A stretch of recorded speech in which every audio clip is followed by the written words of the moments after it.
আপনার ছবির এরকম ব্যাকগ্রাউন্ড চেঞ্জ করে সবাইকে অবাক করে দিন। আপনি আপনার ছবি এরকম ভাবে ব্যাকগ্রাউন্ড চেঞ্জ করতে পারবেন। তো কিভাবে ব্যাকগ্রাউন্ড চেঞ্জ করবেন চলেন আপনাদের ভিডিওর মাধ্যমে সবকিছু A to Z দেখাই দেই। দেখেন প্রফেশনাল ভাবে ব্যাকগ্রাউন্ড চেঞ্জ হয়ে গেছে, কেউ বুঝতেই পারবে না।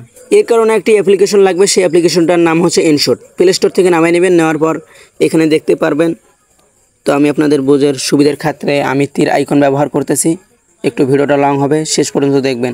ফটোতে ক্লিক দিবেন, জাস্ট একটু লোডিং হবে। তারপর আপনাদের সুবিধার্থের জন্য এটা করতেছি, আবার স্কিপ করে দেখবেন না, নাহলে আপনারাই ধরা খেয়ে যাবেন। তারপর আপনার তীর দিয়ে নিউ এ ক্লিক করবেন। জাস্ট একটু আপনাদের গ্যালারিতে যে কোনো একটি ছবি সিলেক্ট করে নেবেন। আমি আমার গ্যালারিতে যে কোনো আমার পছন্দ মতো একটা ছবি আমি সিলেক্ট করে নিচ্ছি। আপনাদের পছন্দ মতো যে কোনো একটি ছবি আপনারা নিতে পারেন। তো আমি এরকম পাঞ্জাবি পরা এই ছবিটি আমি নিয়ে নিলাম। তো নিচে আপনারা দেখতে পারবেন অনেকগুলো অপশন। এই অপশনের মধ্যে এইখানে দেখতে পারবেন কাট আউট। আমি তীর আইকন দিয়ে আপনাদেরকে বোঝাই দিতেছি যে কাট আউটে চাপ দিবেন। কোনো এমবি ছাড়াই হয়ে গেছে, মানে এমবি ছাড়াই আপনাদের ফটোর ব্যাকগ্রাউন্ডটা চেঞ্জ করতে পারবেন। একদম প্রফেশনালভাবে কাট হয়ে গেছে। তো এরপর আপনারা ব্যাকগ্রাউন্ডে চাপ দিবেন।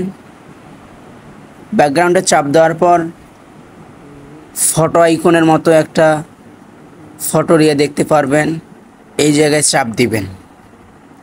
দেওয়ার পর আপনাদের প্রোফাইলের যে কোনো একটি ছবি ব্যাকগ্রাউন্ড আপনারা নিতে পারবেন।